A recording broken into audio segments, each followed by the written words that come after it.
Raptor is a B&M inverted coaster located at Cedar Point in Sandusky, Ohio. This old school looper has some crazy inversions and pulls forces B&M would be scared to pull nowadays. In my trip to Cedar Point, I had 3 rides on this coaster, 1 in the front and 2 in the back, including an unhinged rain ride. In today's video, I will explain my thoughts toward the coaster and give it a score from 1 to 10. Usually, I start my reviews off by talking about the queue, but considering the fact we're at a Cedar Fair park, have fun watching fun TV on small screens for the next 2 hours. You can see the coaster flying around you in this queue, however, so that's a nice touch. Speaking of that, the ride's color scheme is one of my favorite. Something about the green pops on the skyline, and you kinda need that as it's one of the first coasters you see entering the park. Once you get to the station, you'll see a 4-across inverted trains with 8 rows for a total of 32 riders. The restraints are old school rationing B&M OTSRs. I use the abbreviation because I'm cool like that. I personally like these restraints more than the B&M vest restraints you see on their inverts nowadays because of the room you get, especially on some of these rides with wispy transitions. You get the all clearing out of here before the coaster does a left turn and starts up its 137-foot tall lift hill. Once you reach the top, you get a nice view of Gatekeeper and Lake Erie. This coaster oddly jolts you as you begin to bank and go down the curving first drop. The drop did nothing to me but pin my head to the side of the restraint, kinda giving a theme for what the rest of the coaster was gonna feel like. The valley of the first drop and the first vertical loop gives some crazy positives like I've never felt before. After that, you go into a whippy 0G roll, once again pinning you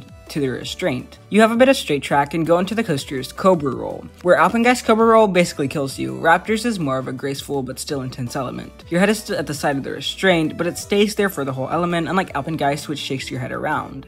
You then have a pretty forceless helix into the mid-course. Now that we have time to catch our breath, I think this is a perfect time to thank all of you for 400 subscribers. Although it may not be that much, as a small YouTuber, it's a pretty big accomplishment. And if you like what you're seeing so far and you're not already one of the 400 people subscribed, I hope you'll consider doing so. It's free and it really helps me out. Alright, back to the ride.